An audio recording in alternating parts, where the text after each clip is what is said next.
Welcome to 10,000 Voices. I am so excited to do my first episode of 10,000 Voices. Our first up guest, Souligna Stone. She is the CEO and founder of Stone Media Source. She's a business consultant, marketing expert, mompreneur, woman of faith, and just the perfect first guest to have her voice amplified. How are you today, Souligna? I'm so excited to be here. And you just told me I was the first episode, so it's a little bit pressure. But I'm so honored to be here. Thank you so much for having me today. Thank you. Thank you. So, obviously, 10,000 Voices is all about amplifying the voices of women entrepreneurs who are often the silent servants. And it's all about visibility, education, information for our future entrepreneurs, right? We know that women are starting businesses faster than any other demographic, and we need support, we need resources, and it's my hope that this is the hub for every woman who is thinking about doing it and just needs a little bit more. So, starting your own business and being visible is more easy than what we think it is now than ever before. So, Absolutely. Like the barriers to entry are also gone, but that also means we think there's more noise in the atmosphere than there actually is because the barriers are down. So we're going to talk about as much of this as we can for our audience today. And I like to start off with, what is your origin story? Why did you start your business now 7 years ago? oh, wow. I love this because this is how it's one of my signature talks, actually. Really? Um, so, why I started this, it was because it was out of desperation, to be honest. Yeah. I came to a point in my life, this was after a very painful separation and going through a divorce. I didn't realize I had suffered from postpartum depression. And when it's not treated properly, it can create itself in other ways and come up in other forms. And it lasts for many years, as I found out. So, just about 7 years ago, I'll be celebrating my seventh year. This is how I know. I was working in corporate, and some of you can relate to this. I was burnt out. I had an amazing job, I had an amazing career, an amazing salary. I was a new mom and had all this pressure with leading and managing a huge team. I was working for a hospital system, so that was stressful enough. But I just kept whispering, this is not your life.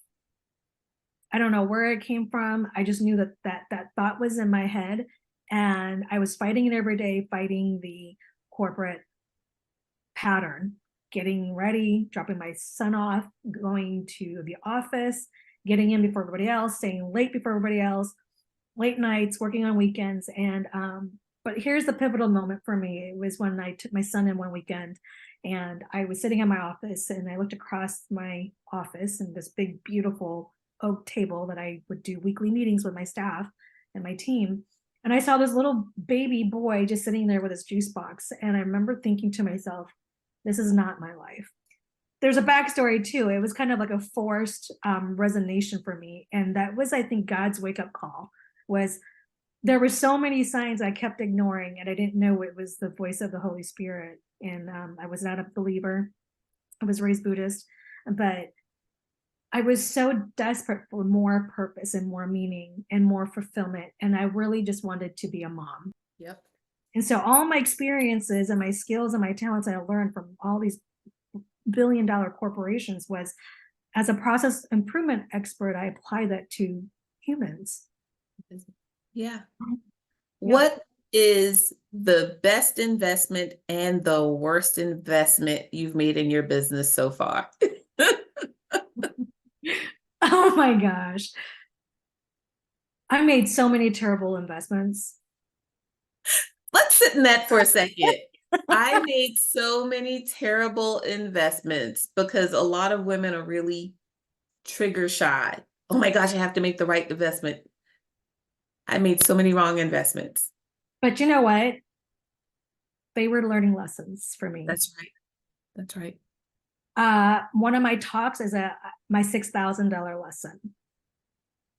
My first website as a brand new entrepreneur, not even 3 weeks into after I just quit my job.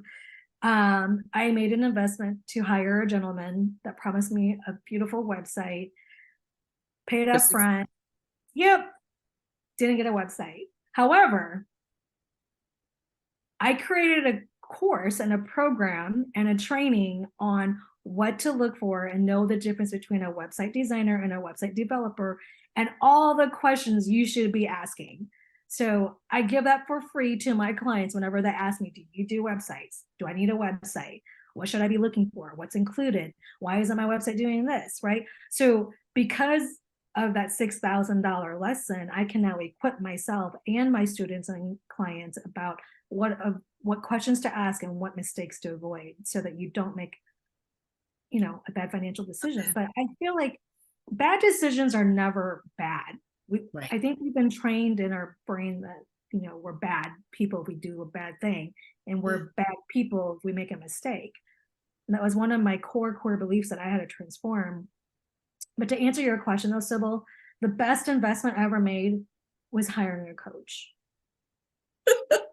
Always, hands down, the top three things my mentor told me was hire the right person to do what you need them to do, which is if you need a website, hire a website person. If you need marketing, hire a marketing. If you need sales, hire a salesperson, right? So hire the right person, because mechanics, I'm going to go hire and go find a dentist, Yeah. correct?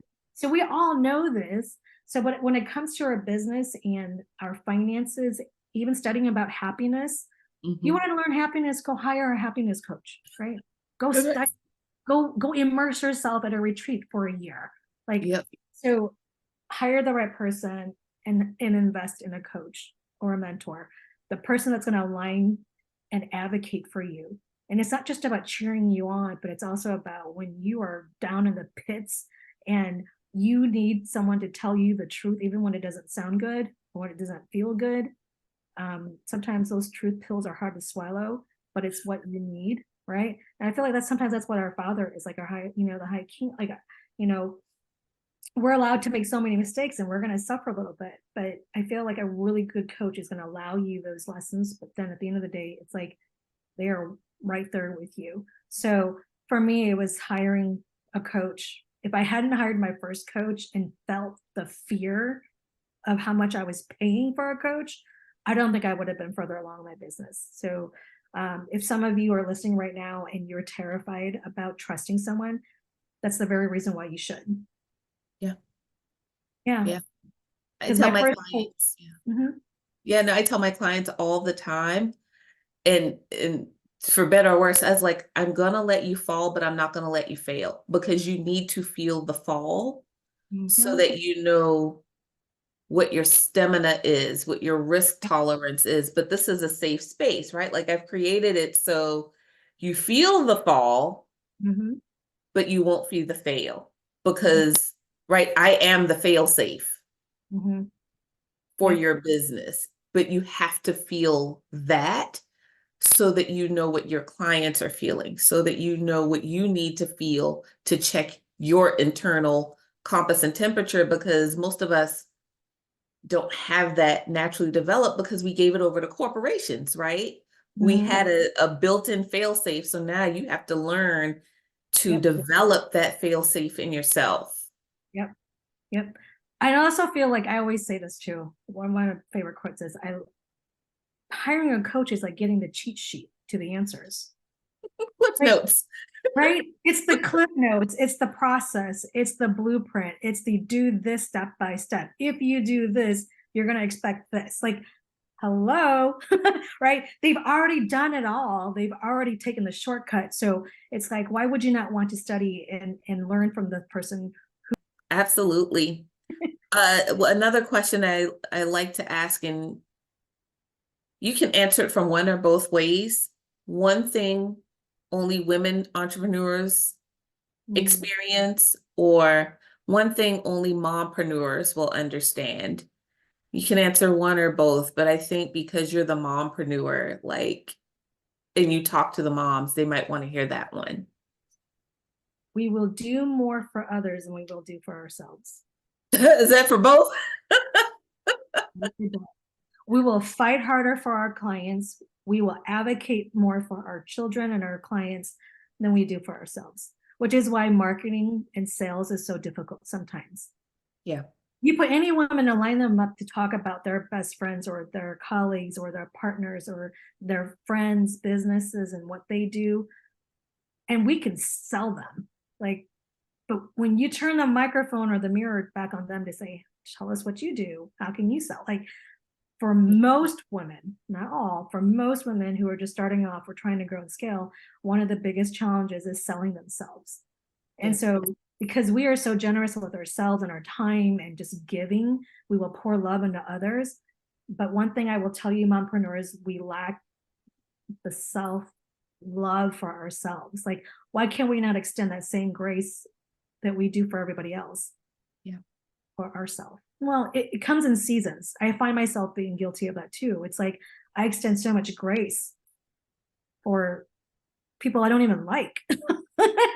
But then you get in my own head and you don't want to hear the stuff that goes in my head. And it's like, oh my gosh. Right. So I have to remind myself, I put little reminders everywhere for me to remind myself, like, you deserve that kindness too, that loving kindness.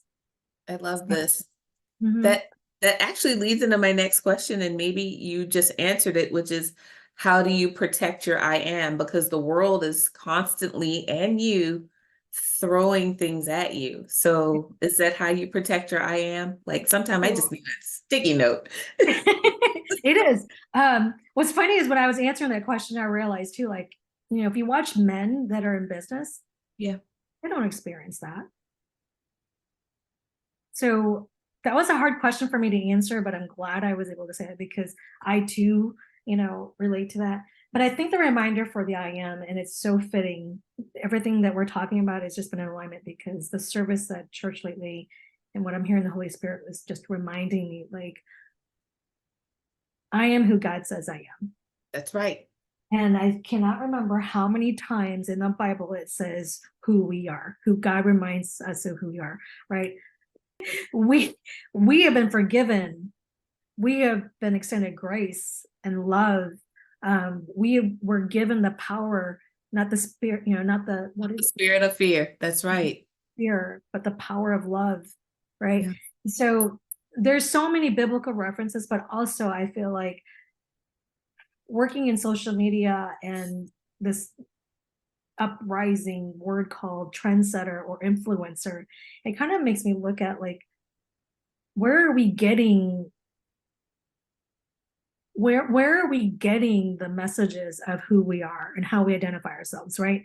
So it's really just also discerning and choosing for yourself about where do you want to get that information from, how are you going to feed yourself. And so protecting the I am, it starts with just creating boundaries, setting daily habits, and find the right people who are aligned with what you're doing, you Yes. know. You're Right? jumping ahead, Selena, because my I'm so next sorry. question, But leaping ahead. yes, It's okay but because there's so many, yeah. there's so many things. But the next question always is, what do non-entrepreneurs need to know about this journey? Because so often, Mm, well-intentioned people will attempt to pour over you, and it's not what we need. So, mm. what do the non-entrepreneurs need to know to really advocate and support the entrepreneur in their life? I can only testify this from my own personal experience, okay? And this is Yeah, the reason why I'm sharing this, is because sometimes with the right intentions, yeah, the delivery of the words yeah, falls short.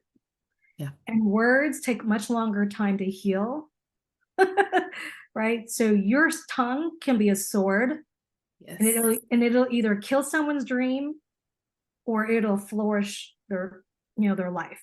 And what I mean by this is non-entrepreneurs,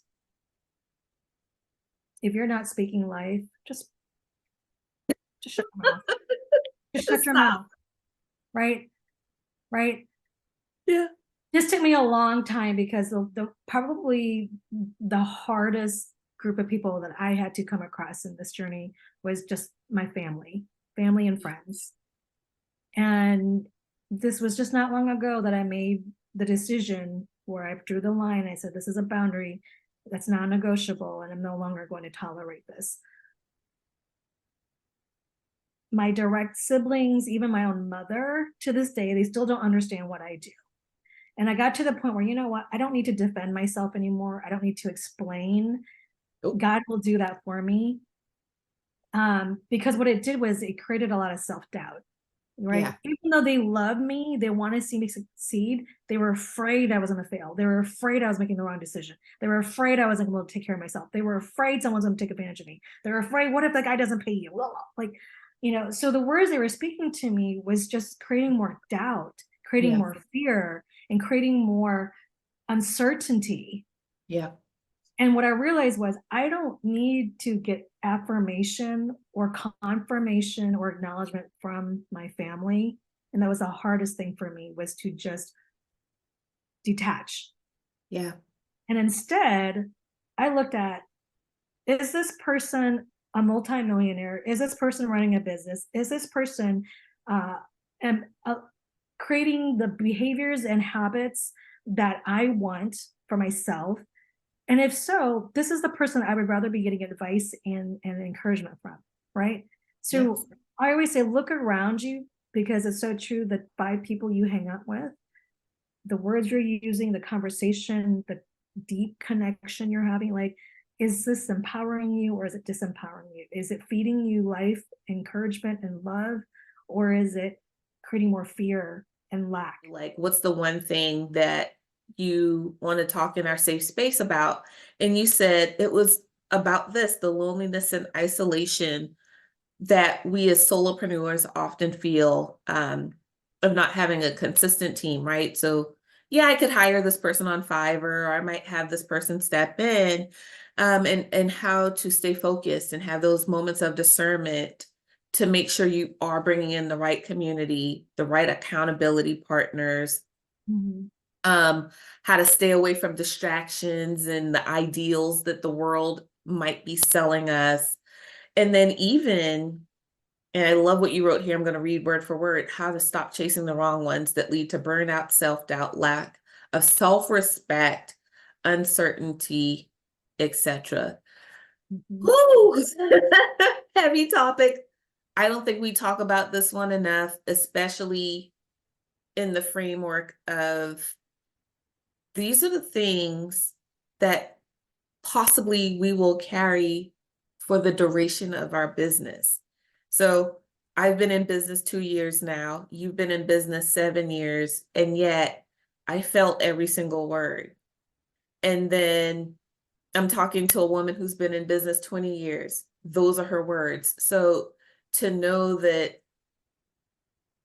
at some point in time throughout your entrepreneurial journey, these could be your words, then it's okay. And so the first thing is, and I had to check myself too, it is okay because we were trained and taught to not even honor our emotions in places and spaces. We were told they were not okay, not acceptable, silence them, they don't exist, you're overreacting. And so to even have that moment of clarity to say, no, these are the words, I think so often it gives the words then power and we can feel affirmed in what we're feeling. Um, and there's a couple of things, which is why I started 10,000 Voices, as God whispered to me and said, you, and you were like, good job following the call. And I was like, but I didn't really at first. Uh, maybe that'll be a later episode. Here's what happens when you don't follow the call. Um, but I heard God whisper and he said, you keep looking for platforms, you're supposed to create it. You keep looking for community, you're supposed to create it. And so this is one of the ways, one of the communities that I felt led to create. And so while we are yet seeking, we're also, right? I tell people, you see what you seek. We didn't know each other. We Yep, were both seeking community. yep. All of a sudden, I said, oh, wow, I love the fact that she's on camera with a messy bun. And then you said something to me, and I'm like, you were like, I'm looking at you too. And I was like, I was looking at you too. And there were 50 other people on the Zoom, but for the fact that we saw what we were seeking. Mhm. Yep. And here we are 6 months later, still building Mhm. our friendship and building our community. and supporting each other and encouraging each other and knowing those exact words to say to each other as if we've been in each other's life for 20 years. And I'm like, no, we just met 6 months ago, but like, I swear, like you were my soul sister. I keep saying, I'm looking for my soul tribe. I'm looking for my soulmates in business and in life.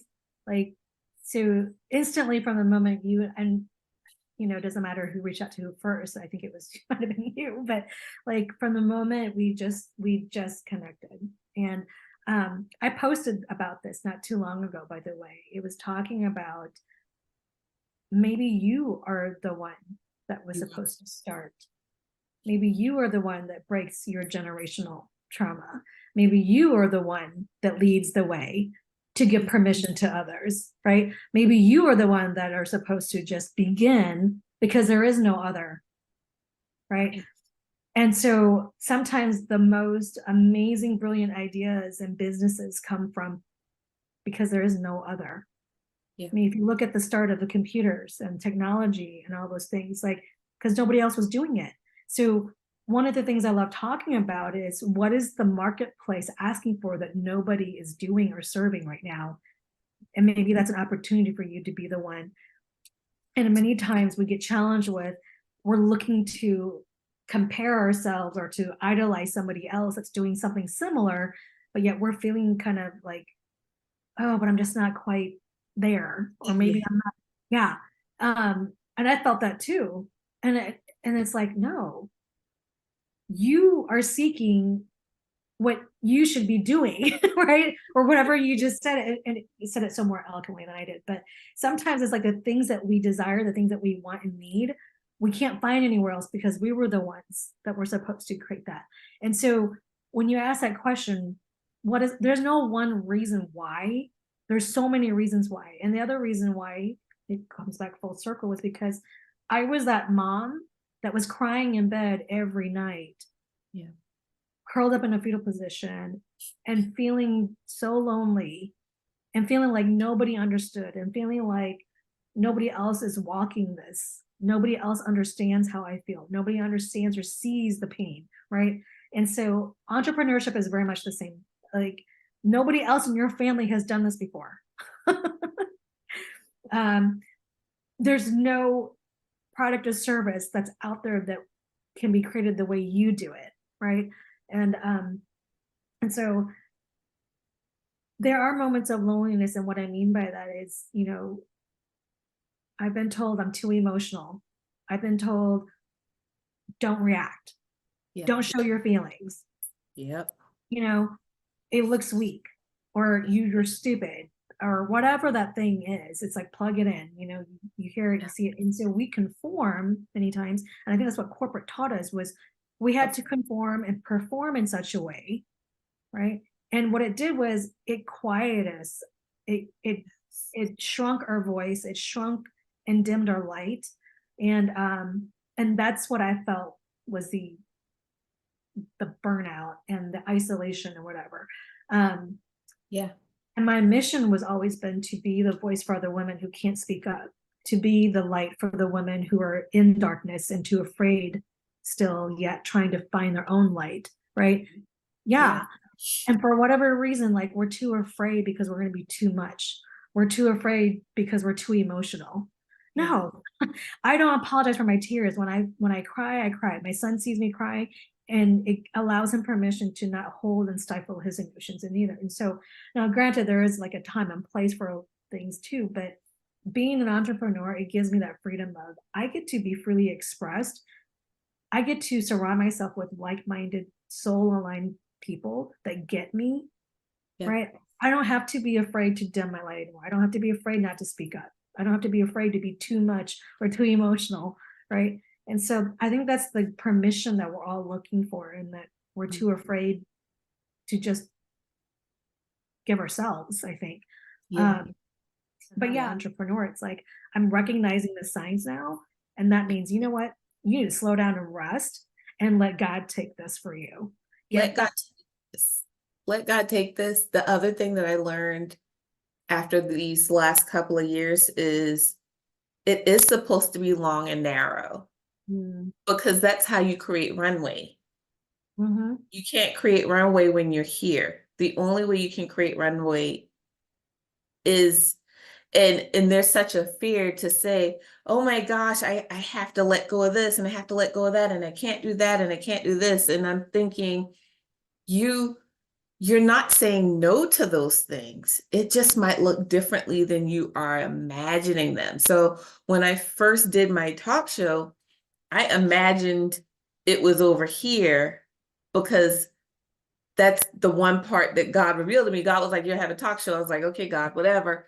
And so then I leap into a talk show and I lacked education and I lacked knowledge. And so I pulled back. And now here I am a year later. All of a sudden, people are like, so what happened to that talk show? And I'm like, Mm. but now I have knowledge to accompany the vision that I was given 2 years ago. Oh, this is the platform. Yeah.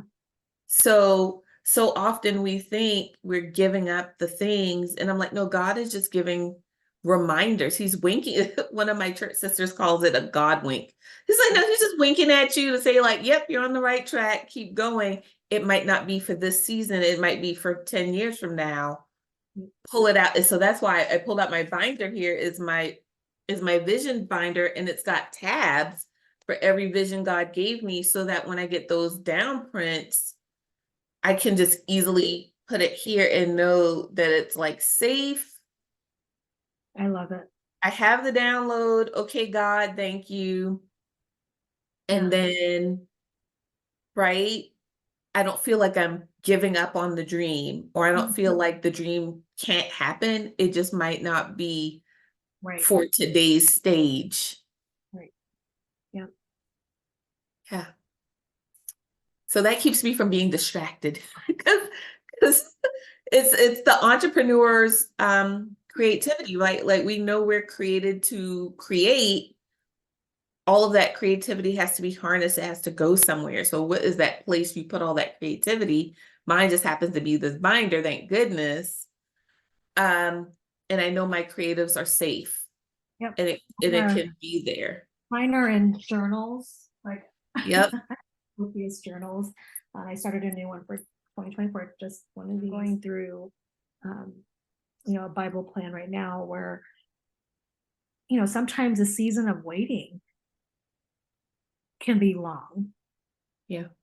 And when I'm praying on it and I don't hear him respond, it's okay, right? How do I find the grace and the love with just waiting? Sometimes that can be challenging.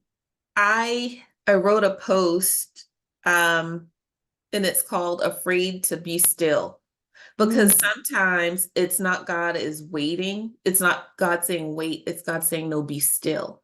Because we are so addicted to busy. We're a mm, society addicted to moving. We're a society addicted to having and literally this is an addiction, right? We have the endorphins kick in every time the email dings, woo, every time somebody rings the doorbell, Amazon. yeah.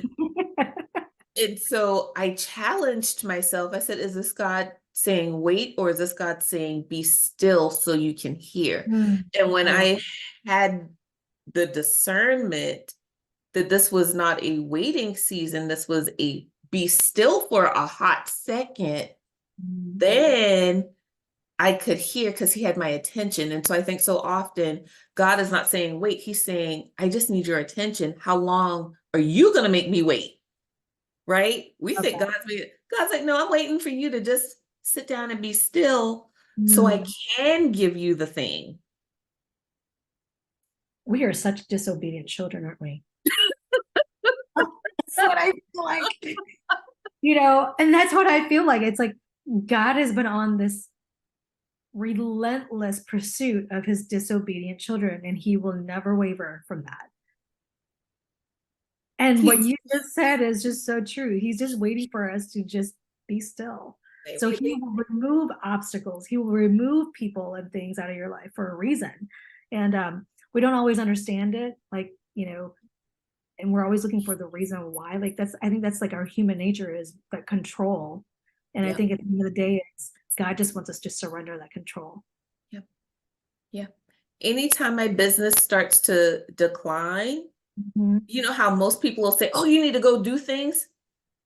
Nope. I am, and somebody can challenge and check me. I don't care what the gurus and experts say. The minute my business starts to pull back, I pull back because that means something is not in alignment. And that was really hard for me because I am used to hitting the gas when things go wrong. So, That wasn't the case. It was, no, you have to take your foot off the gas because there are things in your business not working.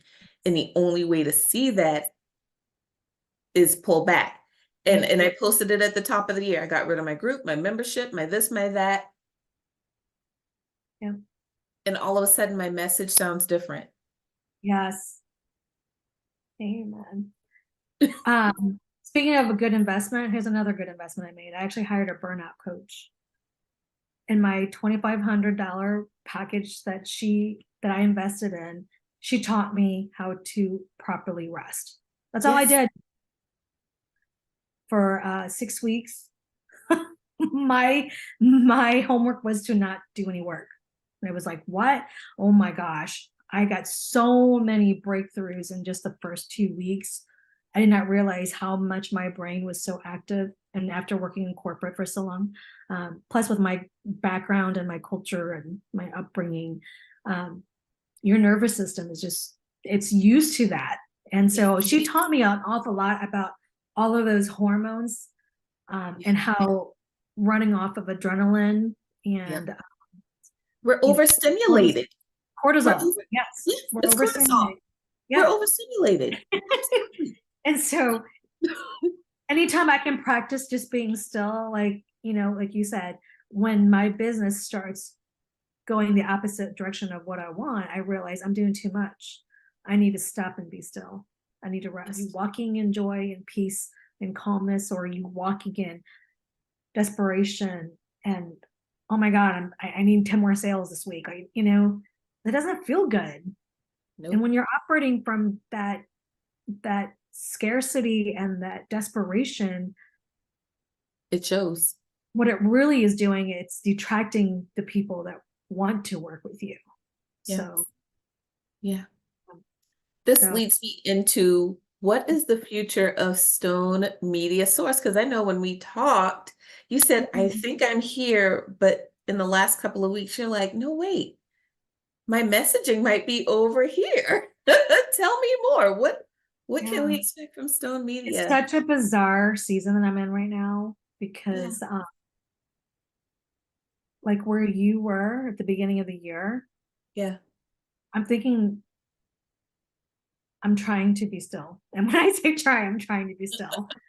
I feel like my message is still evolving. Like Yeah. I haven't quite unveiled what that message is, and I feel like God is just waiting for me to just be still, and I'm going to reveal it to you. And so, the intuition is still there, and it still is guiding me. Um, and what I hear for this next season is just to be more authentic, to stop being afraid to hide behind this Yeah. perfectionism. So that's Yeah. still my walk and my journey to have, is just getting rid of this corporate side.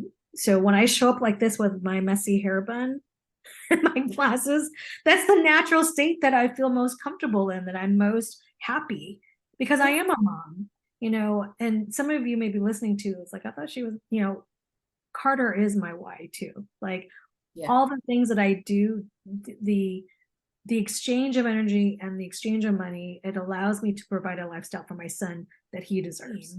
If you look at my name, it's spelled funky. Like I did not like my name growing up. And now that I'm in this industry where I get to help brand and help people market and promote their messaging, it's like your soul is your essence, your branding is your essence, and everything about you.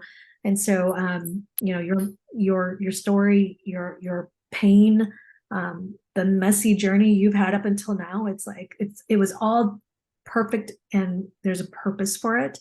And for me, it's like I would love to help those women figure what that is so that we can help you create that messaging, create the branding, and get you in front of the right people and align yourself with the community of other women that you need help to support from. So, and I feel like that's what's on the horizon for me is just getting more clear on my messaging and who I'm looking to help support. And I think this platform that you created, Sybil, is I even praying for something like this. And for a long time, I felt like God was telling me maybe you were meant to create it somehow, somewhere, some way, maybe not in the exact format, but I'm just so thrilled and honored that I'm here. I was the first to be on this, and what's more to come, I know for sure. I feel like we all have this highest calling, and God's just waiting for us. Are you going to show up today? Oh my goodness. I Yeah. think one thing before we close that is so key, Mm. and I tell people I help early stage entrepreneurs, whatever that looks like, but I also help women if they're ready to pivot, because I think we think that the one thing isn't going to evolve. But I'm not the same entrepreneur that I was 2 years ago, and you're not the same woman that you were Oh. 7 years ago. And it's so important that Mm. we evolve while the world's evolving. That means our brand has to evolve too. So for the woman who's like, no, I've been doing the same thing for 7 years, it might be that you haven't pivoted enough yet to meet Yeah. the new problems your clients are now facing. Mhm. The new thing that didn't exist 7 years ago that now exists or will exist in the next 7 years, maybe that's what you're being led to, but you're still trying to hold on Yep. to the origin idea, and it might be time to evolve. Yes. Yeah. Yes. We're still shedding. We're still Oh, stepping closer into our greatness. And that's what I think my sole purpose has been is seeing people at their core level of who they really are. And why I am so emotional is because it hurts my heart to see how they don't even know. yeah. They don't even see it. And I think it requires coaches and advocates like us to keep shining that light for them and to keep being that beacon, I think, too, and to Yeah. uh, help them find that spark, I think. So, yeah. Okay. How can they learn about Stone Media Source? Again, this is as much as I can about you, the work that the lovely work you're doing. How can they find out more? How can they get in contact with you? I am on all the social media handles. I did recently decide in 2024 I'm probably going to drop X, which was previously Twitter. Yeah. I just can't keep up with that, and it doesn't make sense to me. And so God's telling me subtract that, and I'm okay with it. Yep. So you can find me on social media, Instagram, Facebook, LinkedIn. My website is also www.stonemediasource.com. I just decided to, being a steward of my own coaching and leading by example, I'm no longer giving away free coffee weekly talks and free monthly marketing trainings. I feel like there's so much value and there's so many important pieces of building wealth that I have been giving away. And so I did that as a test run. And now I feel like, you know what, this is worth the investment for somebody who is just getting started, they're trying to scale or to grow. For those of you who are looking, like you said, to maybe pivot, maybe you're in a new season of your business. But if you're looking to rebrand, and if you're starting from scratch, like there's so many resources that I provide. So I feel like there's so many amazing minds and incredible women like you and I, like there's just a plethora, right? So it's There's really, no excuse to not succeed. There's yes, no excuse. none, especially in this information world, we have everything at our fingertips. Like, we can download things, we can listen to podcasts, we can jump on webinars and listen to podcasts like this. So I think, like I said, like the top of the hour, it's so much easier to be an entrepreneur now than it was way back then. And, you know, it's just finding the right people, find your right tribe, find your right soulmate. And I know I'm not for everyone. And maybe it's you know what, Sybil, I'd be honored to send some people your way. Like, I think that's what we're all here for, is that we're not competing with each other. For all you moms out there, it's like, no, we're here to support, encourage, and to refer business to help you grow. Because when we give, that's the highest form of love that we can do, is to serve others. So, and I'm just honored to be doing it with an incredible lady like you. So thank you. Thank you. And thank you so much for your time. Thank you for being the first of 10,000 voices. Oh my goodness. Till next time. And you were using my word the entire time. I say spread joy. But yes, I want every woman watching to know that it is okay to spread joy and to become unstoppable. Till next time, I will see you all on the other side.